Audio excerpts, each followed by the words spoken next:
તો જય શ્રી રામ ને ગુડ મોર્નિંગ બધા મિત્રોને. કેમ છો બધા મિત્રો? હોપફુલી બધા મજામાં જ હશો. તો આપણો કાલનો વ્લોગ તો તમે જોઈ જ લીધો હશે. વ્લોગિંગ સ્ટાર્ટ થઈ ગઈ છે. તો હવે અત્યારે તૈયાર થઈને નીકળી ગયા છીએ. તો અત્યારે પગે પગે નીકળી ગયા છીએ કારણ કે રાતે થઈ ગયું હતું મોડું જરાક આવવામાં. તો બાઇક લઈ ગયો ધ્રુવ બાઇક લઈને આવે છે તેડવા મને. હું અત્યારે તો પગે પગે નીકળ્યો તો અહીંયાથી સજે દુકાન સુધી તો જાઉં ત્યાં સુધી સામે આવે છે. શું કે ધ્રુવ આવી ગયો? અમે શું થઈ ગઈ હોન્ડા અમે રાતના મોડું થઈ ગયું હતું તો બાઇક લઈ ગયો તો ધ્રુવ તો હવે આવી ગયો છે. તો આજે આપણે ધ્રુવભાઈ ક્યાં જઈ રહ્યા છીએ અત્યારે? જગાભાઈને મળવા અત્યારે અમે જઈ છીએ જગાભાઈ અમારી એમના વિડીયો જોયા હશે ઘણા એ બહુ મોટા હાસ્ય કલાકાર છે. એમના જોડે જે કલા છે અમુક જ લોકો પણ હોઈ શકે છે, વધારે પૂરતા લોકો મને કેટલી હોય કોઈ પણ બીજા આપણે આજે એમને મળી રહ્યા છીએ જગાભાઈ રબારી ઘરે. આપણા જગ્યા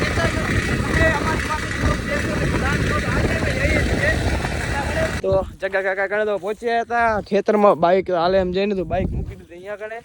તો સામે ત્યાં કણે જઈએ જગા કાકા. તો ત્યાં જઈને તમને મળાવી જગા કાકાથી. તો અત્યારે હવે આવી ગયા હતા. હા જોઈ શકો છો મેદાન ને જગા કાકા અમને ભેગા થઈ ગયા છે. તો શું કહે જગા કાકા? શાંતિ છે. શું મોજ ને જગા કાકા અમને ભેગા થઈ ગયા છે એમ ઘણા ખેતરમાં માટા માર્યા કાકા? ઓહ કે મોજમાં બસ શાંતિ હે કાકા. ઓહો હરિઓમ શાંતિ. શું કાકા માં શાંતિ ને? બસ તો જોઈ શકો આ ખેતરમાં જગા કાકાનો માલ ઢોર અહીંયા કણે હતો ખેતરમાં. આ જોઈ શકો છો બધો. તો આપણે જેમ કે એકલો રબારી લાખ ઉપર ભારી એવા જ આપણા જગાભાઈ રબારી એમનો માલ ઢોર લઈને વન વગડે એકલા ફરે છે. ને આપણે દુહાના બહુ મોટા હાસ્ય કલાકાર છે પોતે પણ. આવું ટેલેન્ટ કોક અમુક માણસો ગણે જ હોય છે જેવું આપણા જગા કાકા ગણે છે. આવું ટેલેન્ટ બધા ગણે હોતું નથી. બહુ સારા એવા દુહા ગાય છે. તો અમે અત્યારે જગા કાકાને આવી ગયા છીએ. તો અત્યારે બે લીટી તમને સંભળાવી જગા કાકાની. બહુ સારું એવું ગાય છે, બહુ સારું એવું બોલે છે. અમે તમને બે લીટી સંભળાવીએ. તો જગા કાકા કેમ છો? બસ શાંતિ છે ચાલ્યા કરે. આવા કાળા કળિયુગમાં તમે બે લીટી ગાયા માટે કહેશો જગા કાકા? હા સંભળાવી દઈએ. તમે કયો એ દુહા સંદ બેલડી ગાયા માટે દુહા કે? હા સંદ ને આપણે સમજાવી દઈએ બરોબર. હા કે હવે આ દોરા ધાગા વાળું પાર પરમથી હાલ્યું આવે છે, પણ છતાંય અમુક અંધશ્રદ્ધામાં જે ધરી ગયા હોય એના વિશે તો હું આ કહેવા માંગુ છું કે કોક કણે દોરા ધાગા બંધાવવા જાઓ તો તમે એક તમારા નાનું બાળક છે 8 સાલનું એને તમારે સમજાવવાનું કે બેટા આપણી કુળદેવીનો દોરો હું બાંધી દઉં. પણિયારે દીવો જાગે છે કે માતાજીના જે આર્યો છે એની અંદર દીવો જાગે છે, એની અંદર તમે દાગો ઉપાડીને છોકરાને દાગો બાંધી દો તો એક એની શ્રદ્ધા બંધાઈ જાય કે મારી કુળદેવીનો દીવો જાગતો તો મારે માતા પિતાએ એને સામેથી દીવો બાંધ્યો. તમારે કોઈ ભૂવા કણે બીજા કણે જવાની જરૂર નથી. કારણ કે ચોખા ઘીનો દીવો જાગે રહ્યો ને એ શક્તિ છે. દેવ તમે સાંભળેલું હશે હેમંત ચૌહાણના અવાજ કે ઓમ નમઃ મા કાળી રૂપમ શક્તિ તું જ્યોત સ્વરૂપમ રે પાવાગઢ વાળી ઓ ને જારી મેર કરો માં કાળી રે. એટલે આપણી કુળદેવી છે એ સહાયતા કરે છે. ભૂવા ભરાડા કણે જવાની કોઈ જરૂર નથી. આપણે પોતે જ ભૂવા છીએ, પણ છે અંધશ્રદ્ધા જેને કહેવાય કે એક વીછીના હું શબ્દો બોલું છું વીછી ઉતારું છું બરાબર. અને તમે આયા મારા કણે પણ અસ્પતાલમાં રાડું પાડતું હોય એ માણસને અસ્પતાલમાં પહોંચાડો, તમે મારા કણે ના લઈ આવો. એક વીછીના શબ્દો હું જાણું છું. એટલે શબ્દો એવા છે કે છેલ્લે એ શબ્દોમાં આવે કામરૂ દેશનું નામ. એટલે તમારે કદાચ આગુ પાછું થયું હોય કે મેં ઓસીણા લીધા હોય એ લેતા તમે બીઓ કે આ માગવા નથી માણસ જાદુગર છે. હવે એ વીછી વિશે હું તમને કહું આ એક કલ્પના છે. આમાં કોઈ તતર મતર કે કોઈ આ જાદુ મંતર નથી. કે કારી ગાય કાકર ગાય નીલે ડુંગર ચરતી જાય ચરતી ગાય પથ્થર ડુલાયો ઈ પથ્થરમાં વિસાણ વિયાણી હો કારા હો કબરા હો દોરા હો ધુતારા હો નીલા હો પીરા હો થૂથા હો થૂથરવણા ઉત્તર વિશી 18 વણા કામરૂ દેશની સબન સાચી આવશે મોરને તોડશે ડગ. એટલે મારા હાથમાં મોર પીસીનું જાડું હોય ને હું આમ કરીને આમ કહું ને છેલ્લે શબ્દ એમ બોલું કે કામરૂ દેશની સબન સાચી આવશે મોરને તોડશે ડગ. એટલે આમાં તમને ભય લાગે કે ના છે જાદુગર. હવે આપણા કણી જે કાંઈ ઓસીણું લીધું એને મદદ પૂરતું લીધું પણ માગવું નથી નહીં તો આપણામાંથી કાંઈક જાદુ કરી દેશે. આ માણસને મનનું ભૂત છે, મનનો ભય છે. બીજું તો હું આ કહેવા જઈ રહ્યો છું કે નીલો દાગો પીરો દાગો મટે તો મટે ન કે એકાદો દુનિયામાં ઘટે. કેમ કે આ નીલો દાગો પીરો દાગો મેં તમને બાંધી દીધો. આયુષ જેની ઘટી ગઈ હોય દુનિયામાં, જેની આયુષ ઘટી ગઈ હોય એ જવાનો છે. પછી એને હું એમ કહું કે ના બાપા ડૉક્ટર કણે ન વતાડજો, આ માતાજીની શ્રદ્ધા રાખજો અને હું માતાજીનો ભૂવો છું, તો આ ખોટું છે. હોસ્પિટલમાં પહેલું જવાનું. અને એમાંય ભલે એક જેને કહેવાય કે જે અરજુ આવેલું છે એને મારે કોઈ જવાબ દેવો છે, તો હું મારી મરજી સર દેતો હોય, તમારે પારખવો જરૂરી છે. જરૂરી છે. બીજી શક્તિ છે જે કુળદેવી છે, તમારી શું કે મારી શું કુળદેવી, અંબે હોય કે શેરુવાળી હોય કે કાલકા હોય કે દુર્ગા હોય કે આપણે ચામુંડા હોય, એ કોઈના અંગમાં સમાવેશ નથી થતી, દૂરથી ખમકારા કરતી હોય. હું ધૂણતો હું, તમને આવું નક્કી થઈ જાય કે હા ઉડી જાય આવું. અને શક્તિ કોઈના શરીરમાં પ્રવેશ નથી થતી, દેવી કોઈના શરીરમાં, આ મળમૂતરવાળા શરીરમાં પ્રવેશ દેવી થતી નથી. આ તો પહેલું નક્કી રાખવાનું. અને સંત વિશે તમે હમણાં સંતનું મને કીધું, હું એક નાનો સંત, આ કલિયુગની અંદર માતાયું ઘણા લોકોની વારે ગઈ છે, આવું સાબુત થાય છે.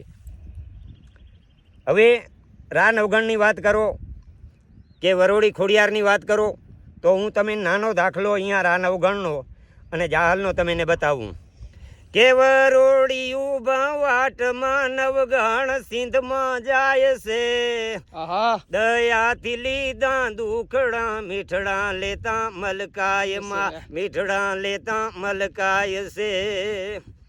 એ કોરડીમાં કટક જમાડ્યો હતો. આ એક સરદા છે કે જુનાણાના રાજવીર તમે જમણ જમતા જાવ ને, ભગવતી બાલે ઉતરે પછી સિંધને સીધાવજો. જાહલ મારી જેલમાં આમ કેજમાં કરપાય છે, એ રાસતમાં હરીશું મરે મનમાં ઘણી મૂજાય છે. પછી જાહલ આવું વિચારે છે કે મારો ભાઈ કદાચ આ દુનિયામાં જો એક નવગણ માટે ખપી ગયો તો મારે ખપી જવામાં કોઈ ખામી નથી રાખવી. કદાચ નવગણ આવી જાય તો ઠીક, નહીં તો આ કહાની તાહારીમાં અફીણ ગોરી અને મારે મરી જવું છે, આવું નક્કી કીધું. અફીણ કટોરે ગોરી બેઠી. સમજો રા નવગણને અહીંયા કોરડીમાં કટક જમ્યું અને માતાજીએ એની જે પ્રમાણે દિશા દીધી, દિશા એ પોતે રવાના થયા. તો આગળ ઘોડાનો ડાબલો જ્યાં પડે હું ગારો કીચડને મતલબ નીલી ધૂળ ને પાછળને ડાબલે ધૂળ ઉડતી આવે, મતલબ રજી ઉડતી આવે. આવું ચરિત્ર બન્યું. એટલે હવે હું પાછું તમે ઠેઠથી કહું કે ઉગા તારી ઉગમણી દસે દિશાયું ગુંજતી હતી, કે ઉગા તારી ઉગમણી દસે દિશા ગુંજતી હતી, પગ પાણી નીચે આંખ્યું ચગરી જનેતા હાલી હતી. તો દેવાત ગોદળની દીકરી કરમ સંજોગ કેવી કરી, અફીણ કટોરે ગોરી બેઠી પીવાના પરિયાણ કરી, માં પીવાના પરિયાણ કરી. તાં તો વીર અંકા નવાજ્યા ડંકા, ઢોલે તર ગાયું પડી, શમશેર સજકી હાથમાં તલવારુલી તરસા ભરી. તરસા ભરી જેને એમ કહેવાય છે કે ખેંચી વાંભું ભરી.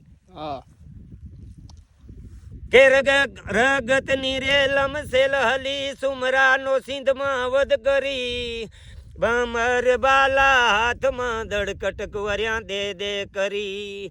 તો રોતી વિલખતી રાખડીને સર પર વીર્યાશીષ ધરી, બેટી મળી બેન ભાઈને જાહલ ધ્રુસકે રડી, બેટી મળી બેન ભાઈને જાહલ ધ્રુસકે રડી. કવિ કરે છે કલ્પના એને પાપણે પાણી ભરી, એ ચરાણ ચામુંડ માતના જોને ધોયા છે રડી. ચરાણ ચામુંડ માતના આજ ધોયા છે રડી. તો તમે જોઈ શકો કેવો સારો એવો જગા કાકા ગાય છે, અને એમના બહુ વિડીયો પણ તમે જોયા હશે.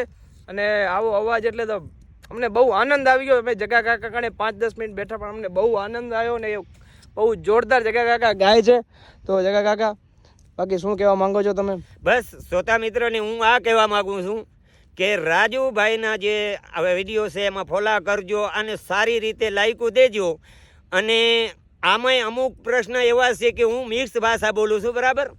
મિક્સ એટલે લોકોને અમુકને આવું હોય કે નાવતી હોય ભાષા, હા. અમુક ભાષા, પણ હું દરેક હિન્દી મરાઠી ગમે તે ભાષા હોય અંગ્રેજીમાં જોડજાડ કરી શકું. હમ. કે ડેટ મેન ધક્કો ડેનો આહમ ઈકડે ગીર પડે, એટલે ડેટ એટલે અંગ્રેજીમાં એ થાય છે કે ધક્કો, અને મેન એટલે માણસ કે પેલે માણસે ધક્કો દીધો, હું આ બાજુ પડી ગયો, ડેટ મેન ધક્કો ડેનો આહમ ઈકડે ગીર પડે. એટલે મિક્સ ભાષાનું એક જ કારણ કે લોકોને મજા આવે છે, મજા આવે, લોકોને આનંદ આવે.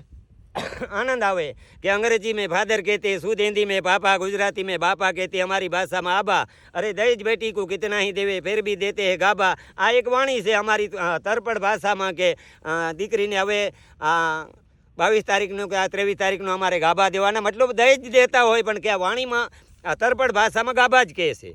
અને ગમે તે કચ્છી ભાષામાં હિન્દુ મુસલમાન ગમે તે કચ્છીમાં એમ જ કે ભાઈ કે ગભા ડીણા અહીં, હા, અસી કે ભાઈ કે ગભા ડીએ તા. ખરેખર આ લોકો ઉલટું સમજે છે, પણ ખરેખર ભાષામાં જ એમ જ કહેવાય, કચ્છી ભાષામાં જ એમ કહેવાય અસી બાઈ કે ગબાડીએ હતા. પછી સોનું ચાંદી ગમે તે દેતા હોય, હા, એક ચોટ એમ કે અસી બાઈ કે ગબાડીએ હતા, ગબાડીએ હતા. કઈ ઉકળેથી ઉપાડીને ચીથરા નથી દેતા, હા, કે તૂટેલા ફાટેલા ગાભા નથી દેતા. ગાભો તો તૂટી જાય એને નામ ગાભો કહેવાય, એને ગાભો કહેવાય. પણ છતાંય વાણીમાં તરપડ ભાષા છે કચ્છી. આમ કચ્છી ભાષા કોઈ ભણતરમાં નથી, મતલબ દરેક ભાષામાં હિન્દી અંગ્રેજી દરેક ભાષામાં જોડાય છે. હા, તો તમને આ વિડીયો કેવો લાગ્યો અમને કોમેન્ટ કરો, ને અમારી ચેનલ પર નવા જો સબસ્ક્રાઇબ કરો. આવા નવા વિડીયો તમે તો એવા સરસ મજાના આપણે જગા કાકાના દુહા ને એ બધું સાંભળીને ઘરે આવી ગયા છીએ. બહુ સાંભળવાની મજા આવી, બહુ આનંદ આવ્યો, મન એકદમ શાંત થઈ ગયું એમના દુહા સાંભળીને. અને તમને એમના દુહા કેવા લાગે અમને કોમેન્ટ કરો, ને એવા ને એવા દુહા હજી જો તમારે સાંભળવા આવે અમને કોમેન્ટ કરો. અને બાકી હવે જઈએ છીએ અમે અંજાર માટે, કારણ કે અંજાર હતું કામ. તમને મળીએ અમે અંજાર જઈને. Those looks in your eyes, I'll trade it with mine. Was now or never. I'm tired of guessing so dumb. Do you wanna come a little closer? Why are you playing cool? Just tell me what you're gonna do, boy. Take my hands, draw me close. તો અમે અંજારની બજારોમાં અત્યારે અંજાર આવી ગયા હતા. અંજારની બજારોમાં ફરતા હતા, જોઈ શકો છો અંજારની બજાર. અત્યારે ગંગા નાકે હતા હાલમાં. જઈએ બજારમાં એક બે કામ છે, કામ મતાવીને મળીએ તમને. તો આપણે અંજારથી તો વહેલા રિટર્ન વર્યા હતા, પણ ઘરના કામ આવી ગયા હતા એના કારણે ત્યારે વ્લોગ ન બનાવી શક્યા. તો અત્યારે સમજી લો ને 8:30 વાગી રહ્યા છે, ને આપણે જઈએ છીએ હવે જરૂર, કારણ કે જરૂર આપણા ભાઈ છે એવા વિનોદભાઈની ત્યાં ટુર્નામેન્ટ છે, તો ત્યાં એમની ટીમ ઉતરી છે, તો ત્યાં આગળ મેચ હતી, તો અમે વિનોદભાઈની ટીમને લઈને ત્યારે જઈએ છીએ જરૂર. વીએમ વોરિયર્સની ટીમ અત્યારે ફિલ્ડિંગમાં છે, જોઈ શકો છો. આવું વિનોદ રબારી જાય છે, અને આપણા કોમેન્ટ ધનજીભાઈ રબારી ને મહેશભાઈ બેઠા છે ત્યાં સ્ટેજ ઉપર. મહેશભાઈ વિકેટ કે નુકસાન પર ખારી કેવો મહેશભાઈ કેમ બેઠા છે? બીજા મહેશભાઈ સાથે છે મહેશભાઈ મીઠી રોર કો અત્યારે બોલર એવા વિશાલભાઈ આપણે જોઈ શકો છો તમે. વિશાલ ચલે ઓ સમજી નહીં પાઈ ગયા જરાકમાં જ ગેંદ ગઈ કીપર કે દસ્તાનો મે. ખારી સિક્સર ને વીએમ વોરિયર્સ ઓલ આઉટ કરી દીધી છે, અને હવે ઓપનિંગ માં ઉતરશે વીએમ વોરિયર્સ. જોઈ શકો છો તમે. 48 રન का स्कोर दिया यहाँ पे मिठी रोहर को. अपना धनाभाई रबारी सिर्फ धनजीभाई 47 रन में ऑल आउट कर दिया यहाँ पे मिठी रोहर અને ખારી રોહર को. ટીમ જો જીતીને આવે છે. હાઈટ કમ ઓર ફાઇટ જાતા ગોપાલ રબારી. ઇસ ના ભાઈ man of the match Coca Bhaveshbhai. VM warriors જીતની ખુશીમાં વડોદરા કો કપ્તાન કો નમ્ર નિમંત્રણ શું કહો ચલા ભાઈ કમેટી બોક્સ में आए और વીએમ વોરિયર્સ ની ટીમ બધી લાઈક કરો ફોલો કરો. વીએમ વોરિયર્સ ની ટીમ બધી ટીમમાં આપણે મેન ઓફ ધ મેચ ગોપાલભાઈ રબારી તેમને પુરસ્કાર આપી રહ્યા. શું નામ ભાઈ તમારો? પરેશ રબારી આપી રહ્યા છે, તો ખૂબ ખૂબ અભિનંદન. તો આપણે વીએમ વોરિયર્સ ટીમને જીતાડીને પાછા ઘરે આવી ગયા છીએ. તો અહીંયા કણે આપણે કરીએ વ્લોગની એન્ડિંગ. તમને વ્લોગ કેવો લાગ્યો અમને કોમેન્ટ કરો. અમારા ચેનલ પર નવા છો સબસ્ક્રાઇબ કરો, સબસ્ક્રાઇબ કરીને ઘંટડીને ઓલ પર ક્લિક કરી નાખજો, તેથી અમારો વ્લોગ જેવો અપલોડ કરીએ તેથી તમારા કણે પહોંચે. અને અમારા વિડીયોને જેટલો બને એટલો શેર કરજો. જય શ્રી રામ ને ગુડ નાઇટ બધાને.